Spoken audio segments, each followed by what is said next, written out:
You're listening to the premier podcast for men who want to not only be better with women, but want to be better men in general. This is the Come On Man podcast. And here's your host, Paul Bauer. Welcome back, everybody, to another week of Come On Man. If you haven't done so already, please like, fave, subscribe, hit those notifications. If you are listening on your favorite audio platform of choice, please give us a 5-star review and actually comment why you like the show, or why it helps you out, or maybe you just like hearing about books or whatever. I don't know, man. Just write something and give us a 5-star review. It actually boosts the algorithm. It puts us in front of more men.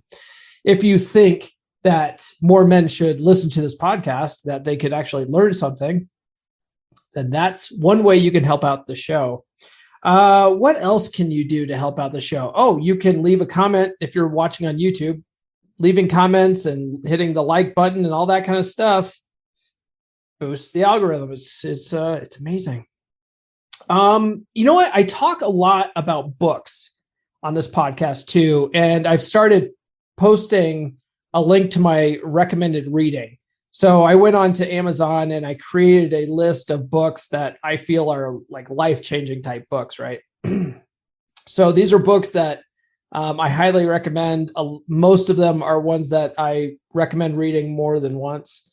So go to the description and find that link and click on it and add some books to your cart. Either listen on Audible or, buy a paperback or get the Kindle edition. I don't really care, but those are books that I highly recommend. All right. This week, joining me are two of my brothers from the UK. We have Luke on again. That's right, the Luke and Paul show. But we also have an old favorite, Professor Lewis Sanderson. And man, Lewis hasn't been on the podcast in almost a year at this point.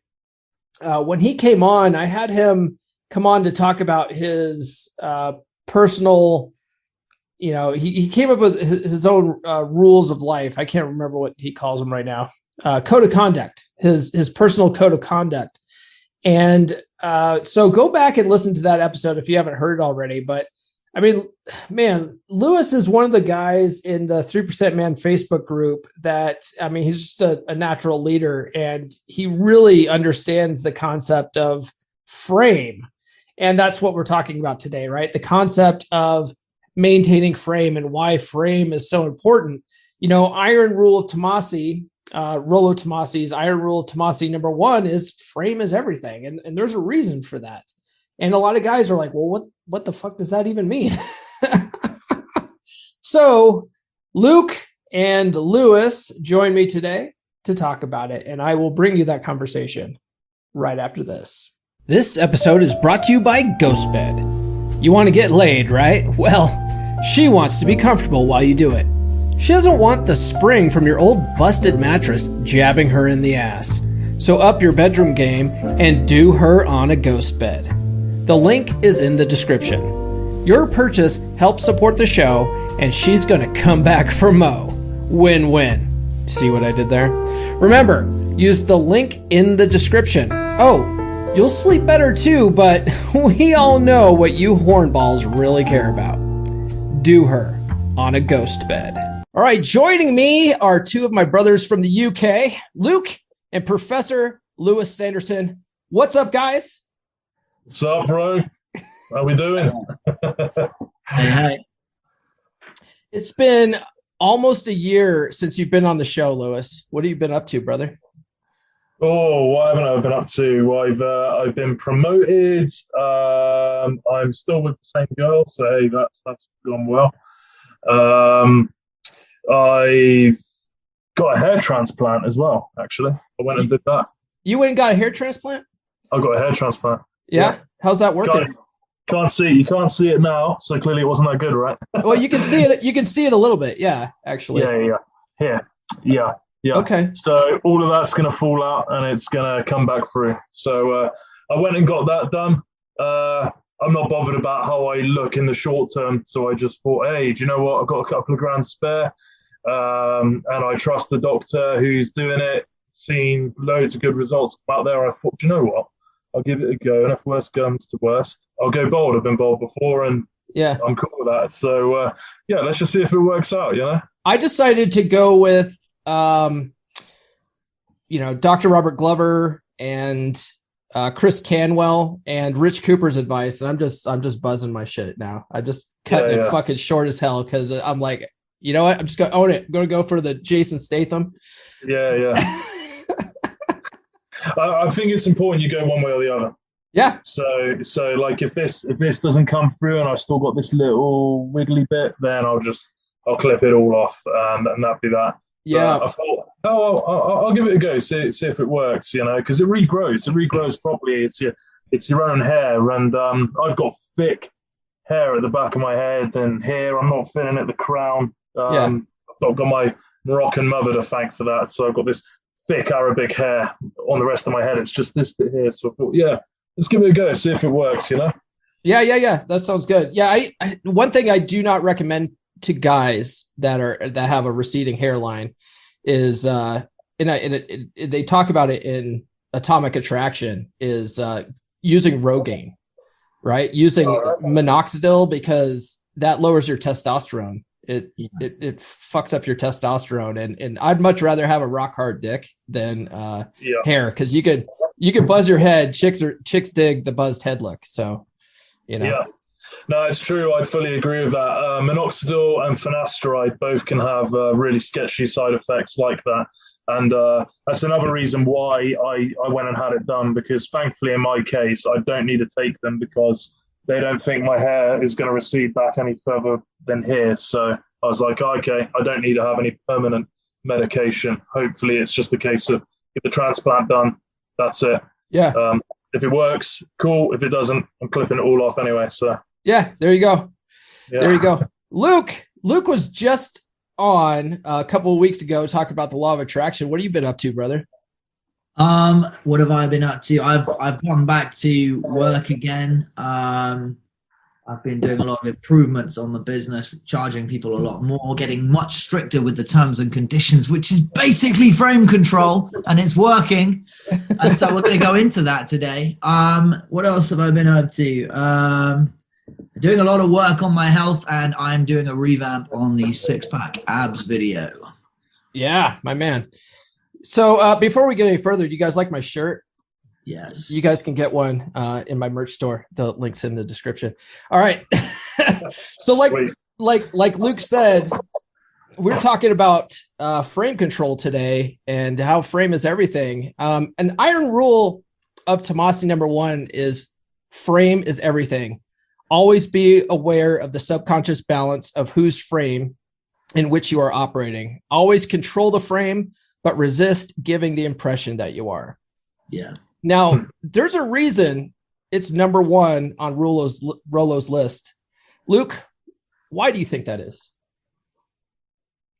I think that frame is everything, and I think that it's one of the things that most guys get wrong, and I think that it's something that society has been taking away from men for a long time, a huge amount of time, and it can be very dangerous when it's put in the wrong hands.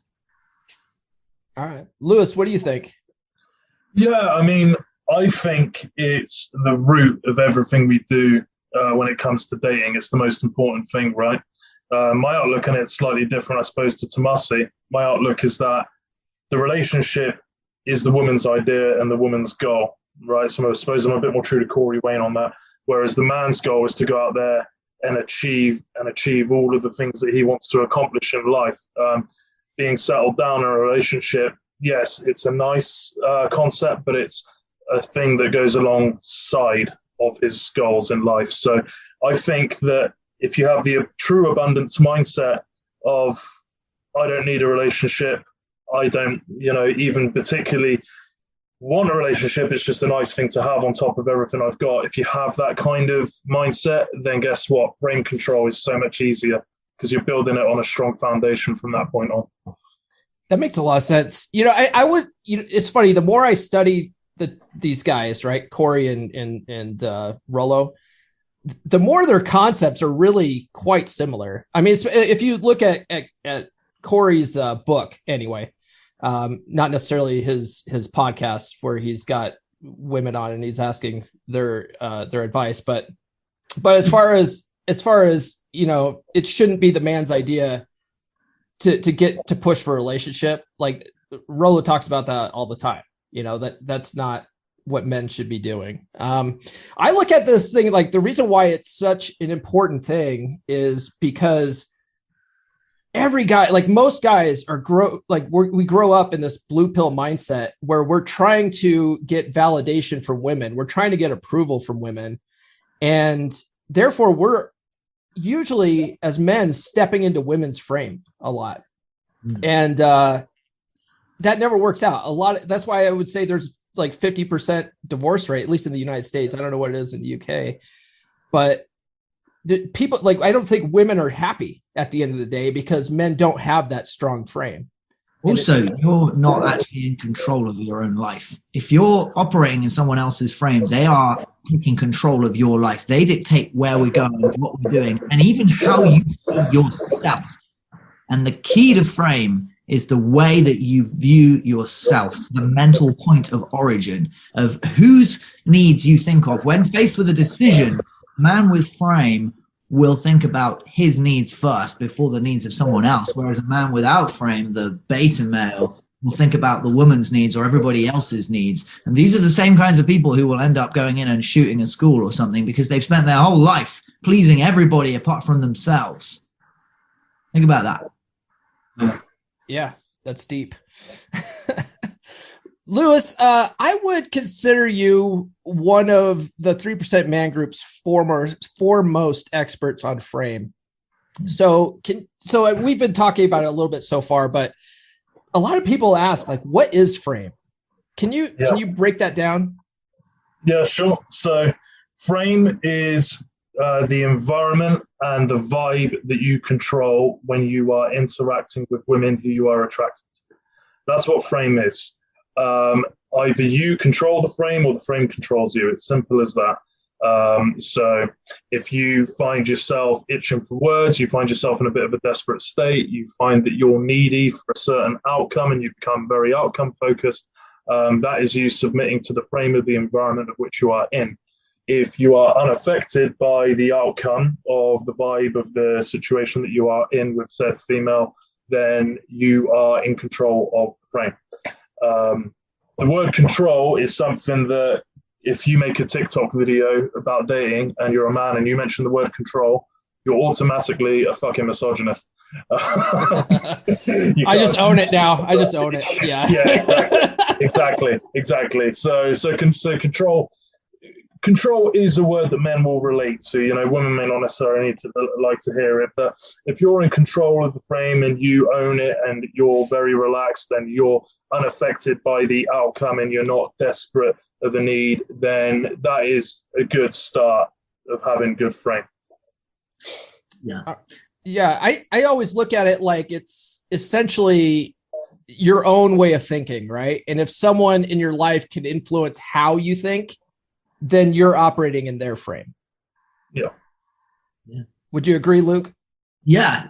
I mean, this is the thing, we are always being told by people what to do, where to go, how to think, how to speak, and how to live our lives. A big part of frame is knowing your worth and your value as a man. And some cases that might mean you have to elevate your life a little bit. And knowing that you are good enough without those people and not needing and being attached to people anymore. That might be family members. That might be friends. That might be, it's like in Bristol, a lot of people don't fucking have cars. And so therefore they need me to get their lift home at night. Now, who's got the frame? If I walk away, they're fucked. They can't get home afterwards. These people need me more than I need them. So the idea of frame is to have as much freedom and power in your own life and to know your own value and be okay to lose somebody. Whoever needs the other person more is the person who has the least power, who doesn't have the frame. So the one who's reacting to the other person So it's cause and effect. The one who sits there and says something, and then the other person responds and reacts and gets sort of affected or triggered by something, whoever's reacting the least. So whoever's the cause instead of the effect, you know, it is the one with the power. The one who's got the frame is the one who is more willing to walk away, who is, as Lewis said, who is less needy. And in order to do that, you have to see yourself as the prize. You have to see yourself, your life, as a life worth joining and worth having, a life worth being a part of, and something that you can very easily pull away from anyone who doesn't meet the standards that you set. Yeah, I agree with that. Why is having a strong masculine frame so important in a relationship with a woman, Luke? It's very, very important because females are typically, they need security. They need a man to be confident. They need you to be the non-reactive rock and to take the lead, and to protect them, to make them feel safe. So if you're reacting to her and you need her more than she needs you, you're always seeking her approval, trying to get into her frame all the time, and she can easily manipulate and control you, then that means that everyone else can manipulate and control you, and she doesn't feel safe. So you have to be able to pass her tests, and you have to be able to draw healthy boundaries and really, really stick to your word. And, you know, there has to be consequences. In order for someone to respect you, there has to be consequences of disrespecting you. Yeah. So the bit that I prepared, my speech for today, was setting boundaries. Okay. Yeah, we'll definitely get into that. I wanted to ask, I'm going to unmute you, Lewis. There was a little bit of feedback whenever Luke's talking. So, why do you think it's important for men to have a strong masculine frame? I think the key thing, regardless of the day and age we live in, is that you're more masculine than the woman is. You know, a lot of girls won't speak their minds truly on this, but the evidence on it is clear. Women, straight women, don't want to be with a guy who is less masculine than them. Okay? It doesn't turn them on, doesn't make them feel safe, it doesn't get their hormones working all nicely, it doesn't make them think, oh, I want to have kids with that guy. Okay? It does not equate to anything that is good and useful in a sophisticated relationship. So for that reason, I think it's vital. That makes a lot of sense. You know, there's a lot of women that really identify with their masculine. And I think a lot of that is, you know, modern social programming, and they can't find a guy that's more masculine than them. So they're not truly happy. And the thing is, guys that are really masculine, that identify with their masculine, also don't want to deal with women like that, you know, because it's there's plenty of women that are in their feminine that are much easier to deal with. And you don't have to constantly try to break those walls down. You know, it's exhausting. So it's like, yeah, I'm not dealing with your bullshit. I'm going to date, you know, this chick over here who's, you know, totally submissive and, you know. Yeah. Well, that's the classic miscommunication between men and women in this modern day and age, isn't it? You get the women who say men can't handle a woman that's this, that, the other, and it's like, look, the men can handle it. They just don't want it. They just don't find it attractive. You know, why would we find it attractive? You know, is it so hard to believe that, you know, XY chromosome people find XX chromosome people attractive, so therefore we generally find characteristics that match those chromosomes attractive, you know, not the polar opposite.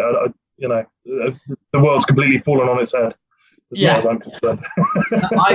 I was on the streets the other day walking through Bristol, and I heard two girls say, and I think they said it for my benefit, they said, we shouldn't bow down to boys should bow down to us, or something like that. And I was just tempted to be like, no, because if you get that, you're going to hate it. You will resent it. Like, why do you think that? Why is it that women, you know, they're like, oh yes, most men can't handle a strong, independent woman. And, you know, I want a man who's going to beg and qualify to me. And it's like, no, you don't, or you wouldn't be 45 and single. There's a, you know, women say they want certain things, women think they want certain things, and then there's things that women actually respond to. And I don't think they actually respond to being the boss bitch in the relationship. No, there's David Deida says that there are 10% of women do have a masculine core and they want a guy with a feminine core. Now, in my life, in all 32 years of being alive, I have seen that work once, only once. And even that relationship failed, where there was a guy with a genuine feminine core who liked to be told what to do and a genuinely masculine woman. But that woman was giving that guy a lot of shit and giving him a lot of abuse. And, it was toxic. So even that statistic, I'm not even sure that works. I'm not even sure that's true. Okay.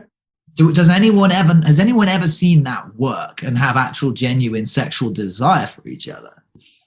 Yeah, I don't know what's going on in the bedroom there. I can't say that I know for sure. I have seen it work amongst certain people of certain character types. You get a lot of them in the LGBTQX community, and I'm not saying this to bash them each to their own. But I've seen it, if you want to say work, I've seen it function, shall we say. In terms of work, in terms of, them getting married, having children, bringing them up without huge mental health issues and all this other kind of stuff. No, I've not seen it work. There's always something, flawed in it, if you will, in the terms of mental well-being. There's always been mental health problems going on. I know one guy, here's a quick sad story, who I occasionally play golf with, occasionally being the key word. He has ME, he suffers from ME. If that's true or not, I don't know. He's 48. His partner, if we want to call her his partner, he's been with her for about 10 years. Okay, she already has kids. They're not his. They're in a polyamorous relationship. Okay, whereby she invites guys over to fuck upstairs while he's downstairs looking after her kids. He doesn't work and he's entirely dependent on her. And he's a cock. Yeah, I cannot hand on heart say that guy's happy. I mean, I want him to be, but he's constantly doubting himself, not knowing what to do. He's questioned taking his own life several times. It's sad. It's awful, but the guy is a nice guy. He's a genuinely nice guy. If you met him and spoke to him, you think, yeah, what a cool dude. I'll go and have a beer with him. But what does that mean in the grand scheme of life? There's so many guys fall into this nice guy shit. We're not saying don't be a nice guy, but, nice is like a default setting. What the fuck does it mean? This guy's a nice guy. Does anyone want his life? Fuck no, it sucks. I was going to step in there and say, you mentioned the LGBT community, Lewis. They're not my demographic at all, but I will speak to that because Luke brought up David Data, and David Data brings it up in The Way of the Superior Man, that there has to be a polarity in the relationship, right? Like a masculine and feminine energy. And the LGBT community actually understands that quite well. That's why there's the whole idea of butch and femme, top and bottom and shit, because they understand the concept of polarity much better, I think, than modern social programming allows heterosexual people to believe, So... but I digress on that. I was going to say, as I say, obviously I'm a university lecturer, so I see a lot of people in that community, and I do support, whatever they want to do, whatever they want to identify as. But my key question to some of them is, how does any of this benefit you get what you want in life? Okay, you identify as this, you identify as that. Okay, well, what does that mean? In the grand scheme of things, what the fuck does it actually mean? What you identify as doesn't mean shit at the end of the day. It's what you do, and especially as a man, what you do matters so much. Okay, because yes, good looking guys, they might have access to more things, but do you know why women like them? It's because there's an inherent bit of programming inside them that says this guy looks a certain way, which means he could be capable of doing X, Y, and Z. And guess what? If they find out he's not capable of making the woman feel like X, Y, and Z, then she's not interested anymore. Okay, so it's all down to action as blokes. If you can't make shit happen, you're a fucking shit male. Sorry, you are. That's the blunt truth. Yeah, we are providers. We are here. We are, your life as a man is a gift to the world. You are here to give, and credibility is everything as a man, which is why things like, This is why you can't actually be a bad person. You have to be a good man, not a spineless nice guy. And you have to, you have to provide, you have to give as a man, you have to bring value to the table. Otherwise, you basically don't exist. You're basically invisible. And that can be, for some men, that's a curse, but for others, it's a blessing. It's a real opportunity, I think. I think hypergamy is a wonderful thing. It's a great opportunity. It's the way men have been throughout history biologically, and they always fucking will be. Just like all the people who are complaining about it, it's only a problem because you were told otherwise. You were told that it wasn't about what we can do. This is the chance to get in the greatest shape of your life. Follow my shit. This is a chance to get skills. This is a chance to become socially incredible. And I can vouch for what Lewis said about being good looking, because I get so much attention, but the amount of times I've gone over there and entertained the attention and then said one dumb thing and it's game over. And the fat guy in the corner has now just taken over with his, high energy, the guy at the pool table who's like, I'm going to kick everyone's ass kind of thing. You are a sexy son of a bitch, Luke. That's for sure. So Lewis, you did a really great video for the group recently on how to maintain frame and gain respect from the ladies. The first thing that you said in there is that 90% of problems can be eradicated or avoided with good frame control. Why is that?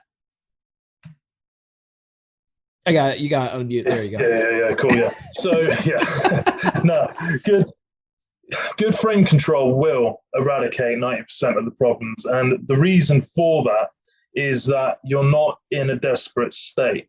When you're not in a desperate state, women feel it. They feel comfortable around you. And once again, I'll use the science to back me up, okay?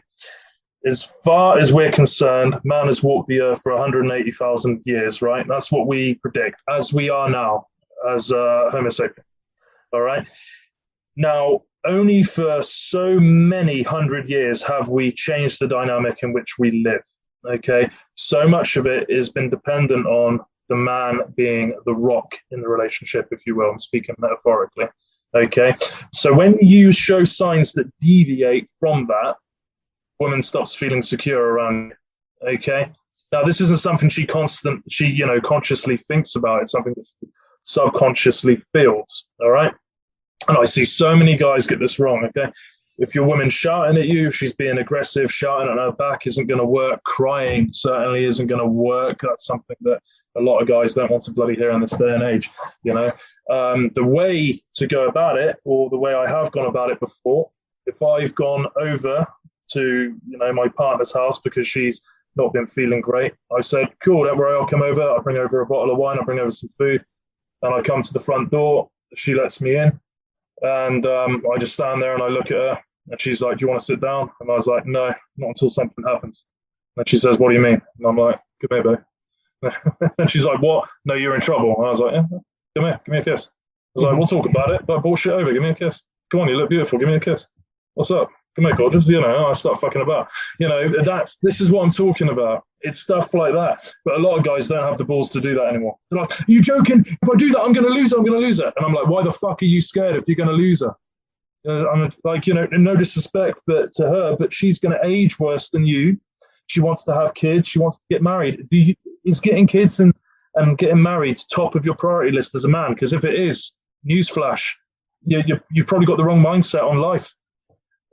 Yeah, really. That makes a lot of sense. So one of the things you also said in the video, you broke down 3 different rules. So we'll go down each one here. Rule 1 is to be happy, comfortable, or cool with the idea that every woman will not approve of you, be attracted to you, etc. What did you mean by all that? Yeah, so a lot of guys aren't ever cool with that. Everyone falls into it. They kind of get into the mindset of doubt, and they start to think, oh, well, if it doesn't work out with her, that's my only chance. It's the only ever chance I'm going to have of getting a woman this hot, or, I could be on my own forever. And it's just like, hang on, well, why the fuck does that scare you? Why does that scare you? And you know what? As men, we have a horrible habit of letting our subconscious imagination control our reality. Now, I'll use golf as a term to keep it really simplistic, right? Loads of guys panic when they're teeing off in front of people, okay? When really, if they go and deliberately hit a ball into the water right by them and no one reacts and they carry on with their day not giving a fuck, they're like, hang on, I was really anxious about that and the worst thing happened and I didn't die. It's like a weird reality. But as guys, we kind of fool ourselves into believing that, if said woman walks away, that's it. That means every woman's never going to find us attractive again. And so what? Guess what? Even if no woman found you attractive again and you could still enjoy your life, can you imagine how fearless you would be, how in control of the frame you would be? That's what I mean when I say that 90% of the problems can be solved just by having that mindset, that kind of fearlessness. Yeah. What do you think, Luke? Yeah, absolutely. The basis of all frame does come down to knowing your worth and being totally okay with either losing the girl or never having the girl. So many guys are scared of losing a hot girl or losing any girl, or they're terrified of not having her. And, people have said to me, oh, you can't say that because she might leave you. Or, oh, you can't lay down these boundaries because, for example, before I start a relationship, I always lay down every boundary. Same with my housemate agreement. When I was interviewing them, we had 40 people viewing this house. We had 40 people viewing this house here. Rooms in Bristol now are gold dust. And so I sat back in my chair and said, I am going to be as picky as I fucking like. There are 40 of you here, and I will only take people who pass all of this, who meet all my criteria. And I was like, I need this. And I got the agreement before they came in. Surprise, surprise. This is the best agreement I've ever had, because these people have already signed up in advance to the things that they, that I want. They have agreed to it. And in most cases, they are that kind of person anyway, or they wouldn't join up. And it's the same with women. So we've been dating non-exclusively. I've got the girl emotionally hooked on me. She now wants the relationship. And I say, okay, if we're going to do this, I need it to be done this way. I need these boundaries to be in place. And people are terrified. They shit themselves when they hear what I say. There is no nightclubs. There's no crowded bars where people are chatting each other up. None of those girls' nights are happening. That's not happening. There is no male friends one-on-one. Maybe in a group, that's fine, but not one-on-one, like in each other's houses.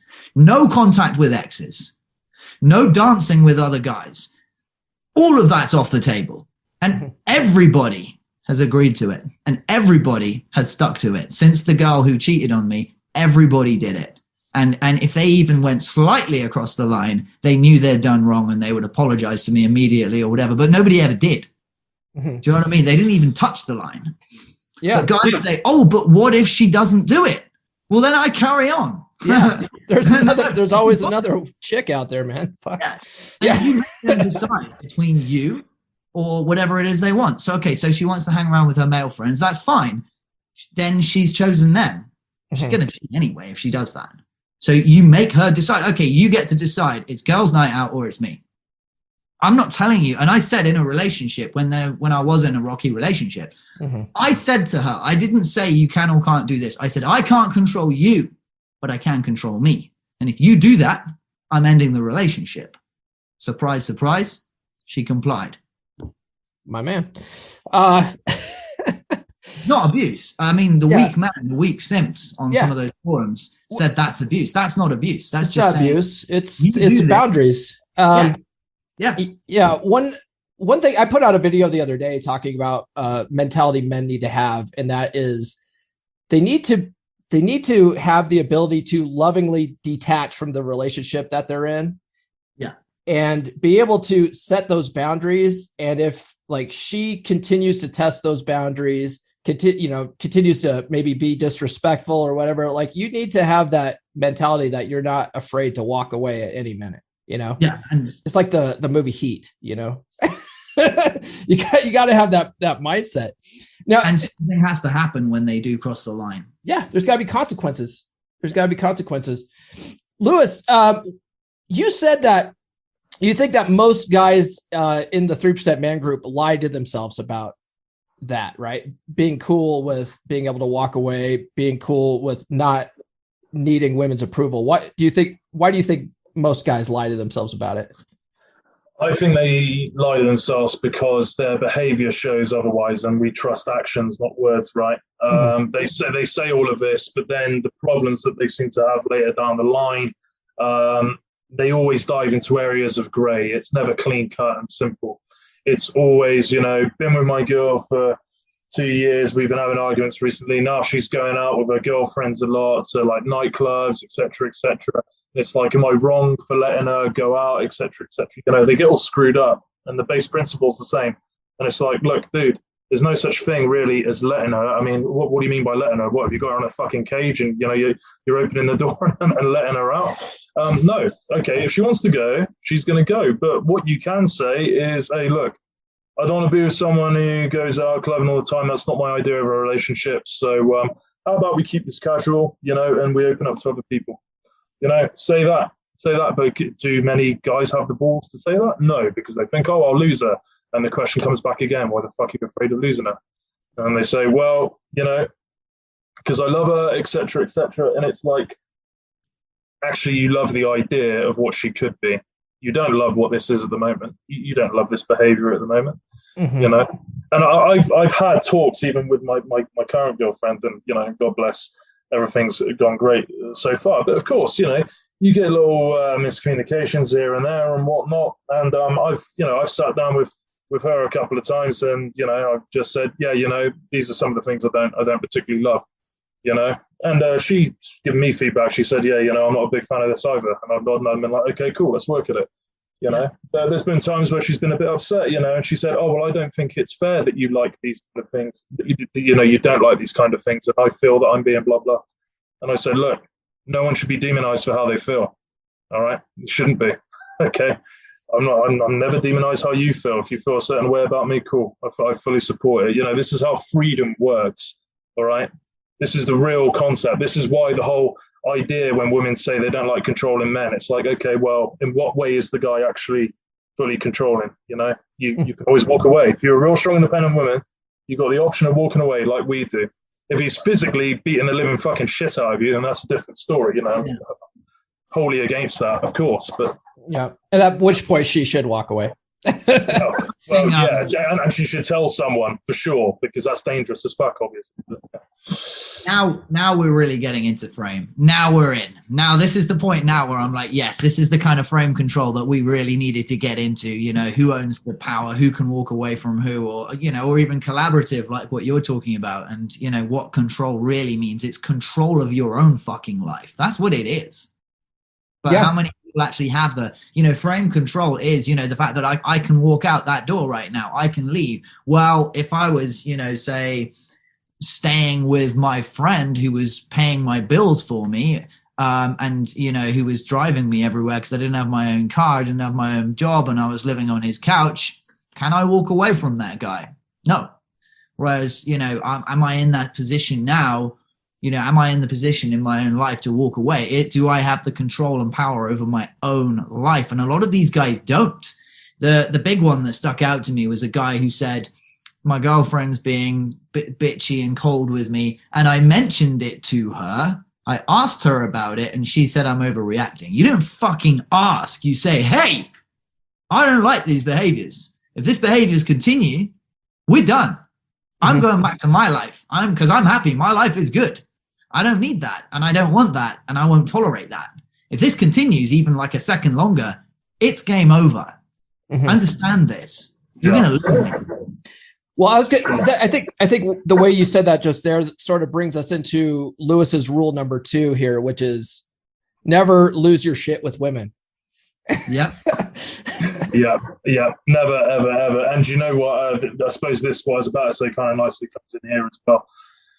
A lot of misinformation, I think, in the Red Pill community says that guys should never apologize. Look, it's perfectly fine to apologize. All right. Okay.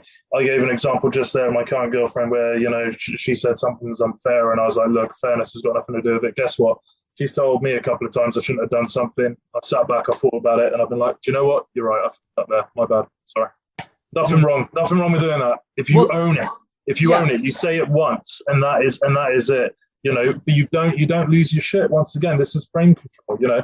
I talk to her like I'm talking to you guys now. I'm not pissed off or anything. I'm a man who's confident in my ability. Okay, everyone who knows me and is around me, they know at the back of their head, they think Lewis is fucking hard. If Lewis lost his shit with me, it wouldn't be a case of I'd be knocked out. It'd be a case of I'd be fucking dead. Yep. Okay, there wouldn't be a tomorrow. Okay, now whether or not that's true is neither here nor there. But the point is that they feel it, and I've not got angry. I've not lifted a finger. Okay, that's respect. Men need to have respect more than they need to have this love, this fairy tale love that women talk about to each other. That's the bottom line truth. Yeah, there has to be consequences to your whatever you say you're going to do. So one of the things that I discovered myself, which was when I was dating the lawyer, actually, I know that was a shit show, that story in the end. But one thing I noticed is that I always, if I say I'm going to call at 8, I would call the moment the clock strikes 8 or at the last second of 7:59. And just that very part is already telling you that I'm a man who does what he says he's going to do. Is that going to be the man who punches back when you punch me? Fuck right it is. Fuck yeah, it is. It communicates everything you need to know about me. When I say I'm going to do something, I fucking do it. And that is so important as a man. You can't sit down and play video games all day and eat chips. You can't be a man who says he's going to do something and doesn't do it. And apologies, as you say, so if you say sorry all the time, you as you say, you have to apologize if you fucked up and you have to own it. You say it just once or you say, I apologize. But if they keep going at you, that's when you then have to lock that boundary and go, right, I don't want to hear it again. I don't want to hear another word about it. But it's when people continuously say sorry and admit fault that they then frame themselves as a victim, and they are giving the frame away and submitting and basically bending over and allowing themselves to be shafted. So as you say, that one sincere apology, I realized that I did X, Y, Z. I should not have done. And I imagine that it upset you in X, Y, Z way. And you literally, give them what they want. How to win friends and influence people. You apologize immediately. You own up when you fucked up and own it. Yeah. But if you keep saying, I'm sorry, or if you wait till you've been backed in the corner and you wait till everybody's found the evidence that it was you who did it, then you're fucked. And if you keep apologizing, you're fucked. You say immediately, yeah, actually, I got that wrong. My bad, blah, blah, blah, blah, blah. And then actually, if you apologize immediately, people will usually start defending you and go, no, it's not that bad. I'm sure you didn't mean it. Well, I think Christopher Canwell in Atomic Attraction says it really well, right? Like, you shouldn't apologize for things that aren't out of your control. A lot of guys are like, oh, I'm so sorry. Like, or something bad happens to someone else. Oh, I'm so sorry that happened to you.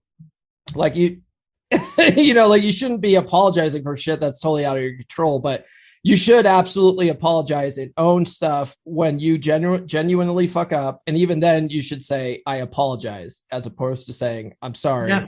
And I think, it also, I think if you listen to, I think like real experts in the red pill, not just like people that brand themselves as red pill, like the toxic shit you find online, but guys that genuinely understand it and they're pushing it as a way for men to better themselves. One of the things they say is it's not really necessarily about not apologizing. It's more about owning your shit and not explaining yourself and trying to defend yourself all the time. Yeah. Carry on. Oh, I was going to say another thing, a part of Lewis's rule number 2 here about never losing your shit that he said really good though, is it's better, because sometimes like men, we try to say like we're rational, we're not emotional, but sometimes we're fucking emotional, right? So one of the things he said was you're better off having one outburst and then, then pouring out your feelings. So like you yell like, fuck, this is bullshit or whatever, but then controlling it, reeling it back in. Is that what you were trying to explain? Did I say that right? Yeah, no, 100%, absolutely. So of course, look, when things are really, really bad, you are gonna flip. Okay, you are gonna, lash out. All right, but you lash out at an inanimate object. You obviously don't make it, your partner or anything like that. You just, you shout so they feel they feel the firm, they feel the power, they feel your masculine core, but then you show the control. If you can't control it, then they stop viewing you in the way that you want to be viewed. They view you as something totally bad. Now, the red pill community will say, oh, they don't view you as a legitimate man or whatever. Women don't consciously think about shit like that, okay? They don't put it into the words that a lot of people in the manosphere community use, which is why when you do TikTok videos talking about all of this kind of male stuff, you'll get women hating in the comments because it's because of the words you use, but the feeling, the thing you're referring to, it's there in full. It's there in full. They fucking know it, you know? Yeah. I deep agree. down they know. Yeah. Yeah, exactly. I mean, to bring it to what Luke was talking about there, I agree in terms of, you know, the whole concept of being sorry and saying sorry. And my kind of take on it is that I'll apologize for what I sincerely think I've done wrong. Okay, that's it. However, if I'm in a situation where I know full well, after thinking about it, being relaxed, that I haven't done one fucking thing wrong, all right, but what I've said has upset you. You know, I've had several situations of this. I had a situation years and years ago now where it wasn't a girlfriend or anything, but it was a girl in our group. Later, I was told that she actually fancied me. I didn't know anything about it, and I wasn't interested anyway. But you know, she flipped over something that I said. She posted a photo of her dressed up in a mermaid swimwear, and bear in mind she's 29. You know, she's not a fucking kid. Anyway, so I laughed and I was like, "Oh, you tool," you know, kind of thing. Just because she's a friend, I was on a bit of banter, and she lost her shit at me. She's like, "Oh, what if I laughed at you, Lewis, going to the gym and blah blah? You wouldn't like it, blah blah blah." And she said, "Oh, you'll never find a woman that likes you, etc. etc." So, do you know what? They always throw that at me. They always throw that at you, and I'm just, well, why the fuck do you think that being alone matters? Like, if you walked in my shoes, my fucking mum left me when I was 3, and I still love my mum. You know, I mean, I don't give a fuck. You know, but they always throw that out there. And do you know what her friend said? They said, "Can't you just apologise so that it's all fine because you know you've upset her?" And I was like, "Actually, no. Why should I? I've done nothing wrong. And if I apologise for doing nothing wrong, what does that do? All it does is facilitate her insanity. It just makes her more fucked up and more insane. And it minimises her chance of finding another decent bloke called fuck her and marry her. So what's the point?" And that's going to then lower your status as well. And it will also open you up to more attacks. And you also now acknowledging her frame you're now in her frame instead of your own frame. When somebody says something really fucking stupid to you, one of the greatest things you can do is just not even reply. Because if you reply to it, sometimes now you're already engaged with it. So you're either going to not respond to it at all. You can give them that look. Just look them in the eyes and hold the silence. Now they have created tension now, and let them break their own tension. And often if you do that, people will then start explaining themselves. Well, I didn't mean it like that. I actually meant it like this. And the other thing you can do is to, you know, rip them apart with a comeback, to reframe with a good comeback. So it's either we don't even acknowledge it and just carry on doing what we're doing or saying what we're saying. Like when someone says something dumb or stupid, or they ask a pretty personal question that they shouldn't be asking, and you just completely ignore it or look them in the eye and raise your eyebrows slightly like, really? Or you have a really good comeback that completely changes it. So from when someone says something fucking stupid, you know, if someone insults you, you know, you can be like, "Oh, thank you. That's really sweet of you." Like, oh, you can misinterpret it. Like, did you just say my hairline is the greatest hairline you've ever seen? Did you say you love my abs? Oh, you guys are the reason I'm here. There was people road raging at me in my last relationship when I was driving back with the girl next to me. Someone was beeping the horn at me. And what I said something like, "Oh, did he just say I'm the most handsome man in Bristol?" And then I was like, "Oh, thank you. You are the reason I'm here." And the girl was just laughing so much. And I was like, "Aren't these people great?" You know, so you can misinterpret, you can agree and amplify. You're weird. Yeah, I'm batshit fucking crazy. Like, what are you talking about? You don't even know that? Like, tell me something else. What, water's wet? Yeah, I think the key thing there is that, you know, as men who are trying to be the better versions of ourselves, we never argue to win, all right, or we never debate to win. We talk, we reason to get them to understand us, you know. And I'm trying to think of a scenario.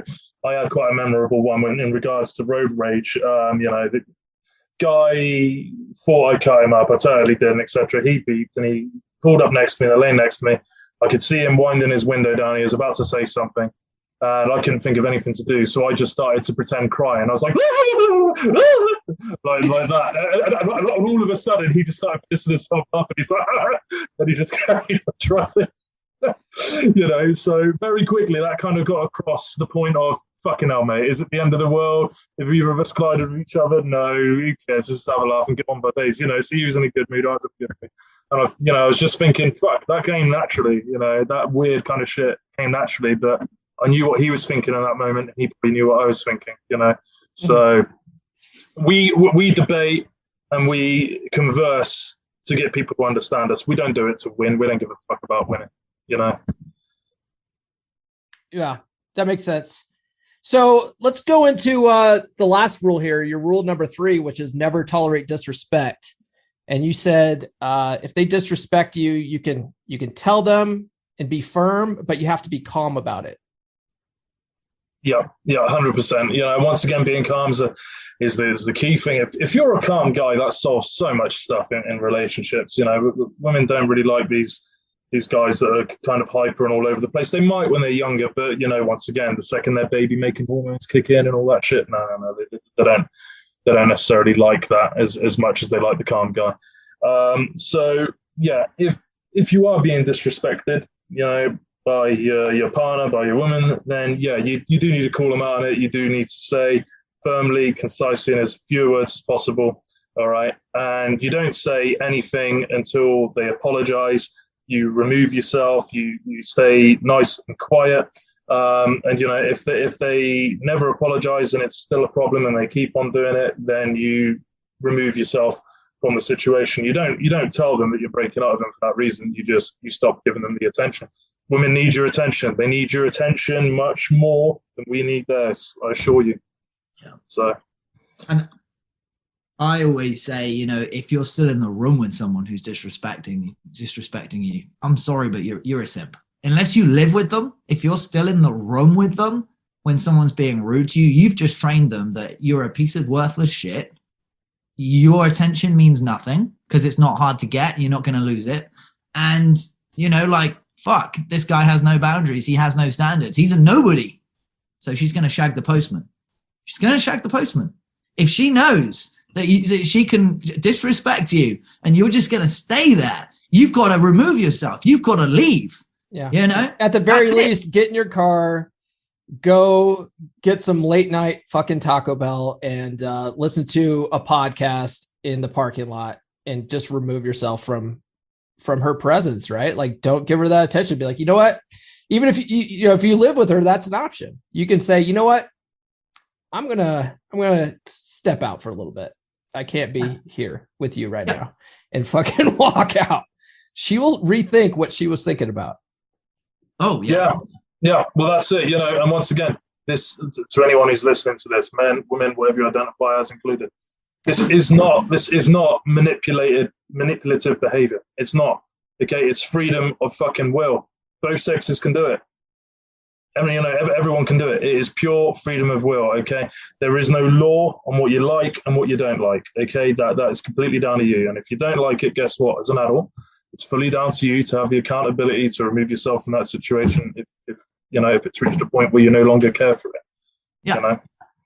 So that's it. If you walk away and she doesn't chase, then she's told you what you mean to her anyway, and she's fucking the postman. God, that fucking postman. And she's fucking Derek the postman. So she has told you if she doesn't come running, if she doesn't, and you lose her, great. Then she's showed you her hand. Mm-hmm. She's shown you, because if she runs after you, goes, I'm so sorry, I didn't mean to. I'll do anything. Please please give me another chance. She likes you. If you run away and stop messaging her, if you remove yourself and you go quiet and she doesn't chase, well, there you go. She didn't want you anyway. Yeah. You must have a load of first class stamps in your wallet there, Luke, I think. So many.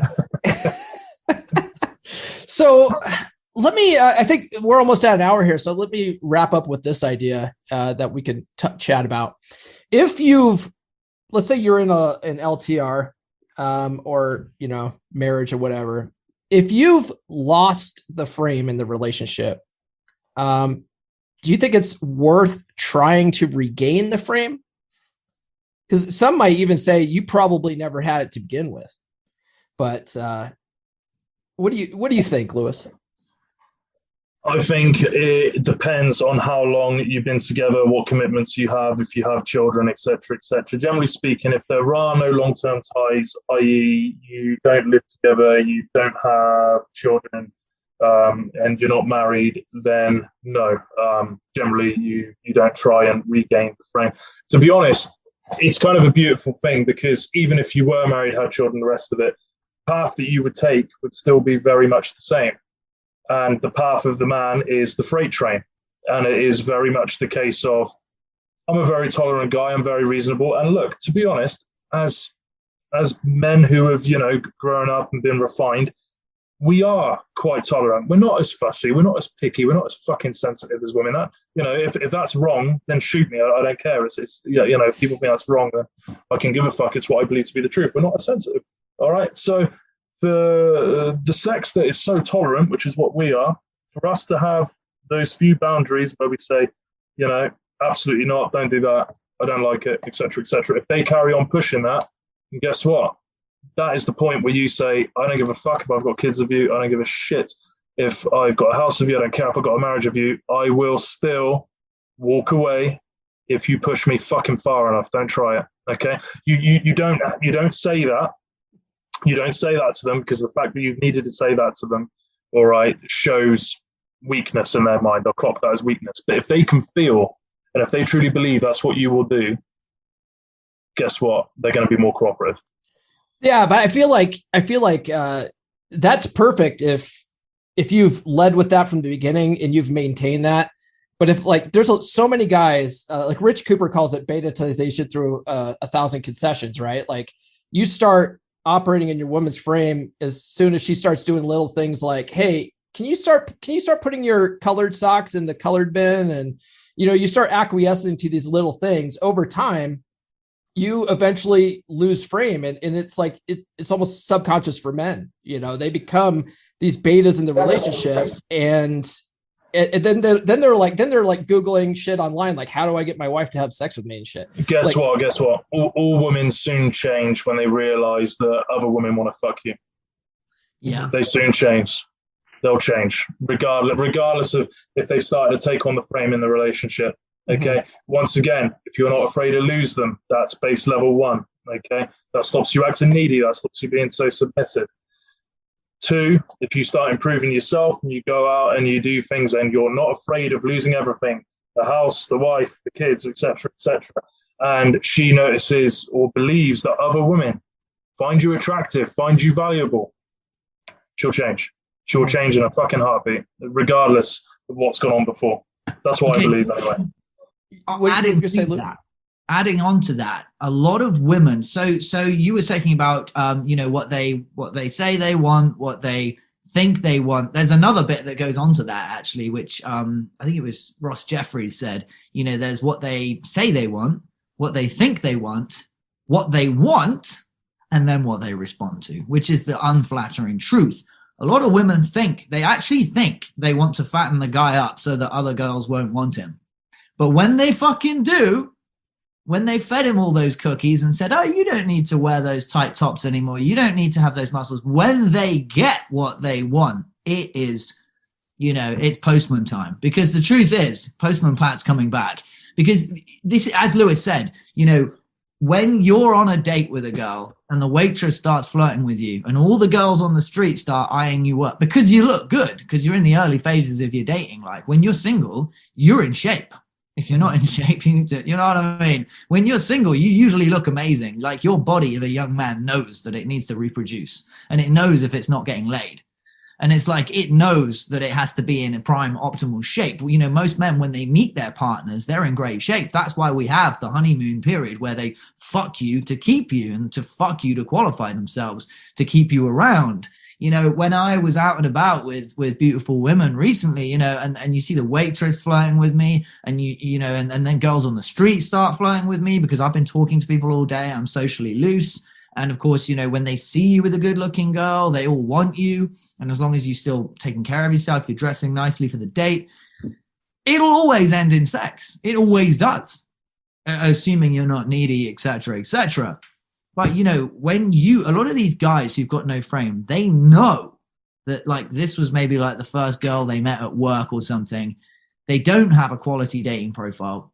They don't have a social circle. They don't have cool, interesting hobbies. They've stopped going to the gym. They've stopped doing all those things that made them who they were. They don't like their life. Their only sense of enjoyment comes from the girl. 90% of these guys who've got no frame, they know they're not the prize. They know other women don't want to fuck them. They know they can't just go like that and have the next one. Mm-hmm. Like, you know, they don't have a backup plan. There is no backup plan. For me, when I walked away from my relationship, I was able to get the backup plans out on dates. Now, the fact that I was in such a low vibration meant that I screwed it up. But I remember, Lewis, you remember, I was like, here's backup plan. Let's go. And I was very proud of the fact that I had that I was like, here are my orbiters who I'm going to line up for if it goes wrong. Do you know what I mean? Yeah. That sounds bad, but that is how we do it. When you're in the casual phase, you line up your backup. Now, a lot of these guys, they don't have a backup plan. They don't have a professional Tinder or Hinge profile. There is no plan B, and they don't like their life. Like, your life has to be the party boat, not the Titanic that's sinking. Your life has to be the boat with music and champagne. It has to be the boat that everyone wants to fucking join. If your life isn't cool enough to join, you've got to do something about that in order to have frame. Yeah. One thing I want to add to that, and it goes sort of back to what I'm saying, like, if you've lost frame, is it worth trying to regain it? A point I think we're all sort of making here, but I don't know if we've explicitly said it, is you need to, if you're going to try to regain frame, you need to do it for yourself, right? You need to make it about, you know what? I've noticed that I've gained a lot of weight. I feel better if I work out, you know, I feel better if I act a certain way. And you shouldn't be doing it so that you can get your partner back, so that you could get your partner to have sex with you again. Because if you're doing it to try to get her to do something, you're operating in her frame now. Yeah. It's just a slightly better way to operate in her frame, but it's still. Yeah, that's it. I mean, I will say this on that front, right? A lot of guys, once again, this is why I kind of call out a lot of guys on their bullshit. I think a lot of guys say that they're doing things to themselves, etc., etc. A lot of women say that they're doing things to themselves. As a guy, I truly believe you're never going to be as abundant until you've been with a certain amount of women. When you've been with a certain amount of women, although your partners don't want to hear about all your previous sexual experiences, right? But as soon as you've been with a certain amount of them, you become a believer. You have faith. You stop doubting yourself. You stop being afraid. It doesn't hold the same value that it once did. You know, that fear of being alone, or that fear of all women walking away from you, it's gone. It's completely gone. It's fucking vanished. You don't truly have that until you've got a certain amount of experience. I'm not necessarily telling guys that, you know, they've got to go and fuck everything that moves, but they certainly have got to go and have a certain amount of experience. And by experience, I mean experience with women that actually do want to have sex with them. Yeah. Until you have that, you don't have that kind of stoic confidence. Yeah. Very well said. Well, guys, it's been an hour and this conversation has been excellent, but I think we'll go ahead and close out here. Luke, where can people find you online? So on Instagram, I'm on Instagram and I'm on TikTok. So Instagram is Luke_Aylward. And then on TikTok, I think it's Luke Aylward too. I think so. Well, we'll post it in the description. Lewis, you posted a video the other day on TikTok. I need more of these, man. Can I post your TikTok in the description? You can, my friend. Go ahead. Arabian Viking. That's me. Arabian Viking. Yeah, he did one. Have you made any more since that video? It was on how women can approach guys. I haven't yet. I'm going to. My girlfriend saw it and subscribed straight away, and she was just like, "Oh, look at you! Look how many girls like your video!" And guess what? You know, she started reacting a certain way. Yeah, this comes back to what I'm talking about, boys. Writings on the fucking wall. Yeah. Nurse Chick has pretty much been following my TikTok since the beginning, and she loves like all the videos that I put out, and she agrees with all of them. She's even read the books. Like she read Unplugged Alpha, and now she's having her son read it, which I'm just like, wow, okay, yeah. Hey, yo. Good stuff, guys. What's that? How old is her son? Is he like over 16 then or something? No, he's 14. The funny thing is too, I listened to it again for the second time recently, and some of the shit he's talking about, which is like a chick with genuine desire will let you fuck her in the ass and stuff. Like, I'm like, she's letting her son listen to this, but I was like, you know what? Not my problem. I don't parent her kids, so. Well, that's on her. Yeah. True, man. Okay, cool. God bless. Cheers for having us, Paul. Yeah. Thanks for coming on, guys. I'll talk to you later. Cheers. Lewis, it's always good talking to you guys. Lewis, it's been too long, man. It's been too long. You've been away from the 3% Man Facebook group for a while. And so it's good to start seeing you posting again. I like the TikTok video you posted the other day. I really want to see more of that kind of stuff. I just like hearing from you, man. I get a kick out of your perspective on life, and I really learn a lot from you, actually. And maybe that's why everyone calls you the professor. All right, guys, that's all I got for this week. We'll see you next time. This has been the Come On Man podcast. New full episodes served hot every Monday morning on your favorite podcast platform of choice. So subscribe now. Follow Paul on social media. The links are in the description. Now, go out and get it.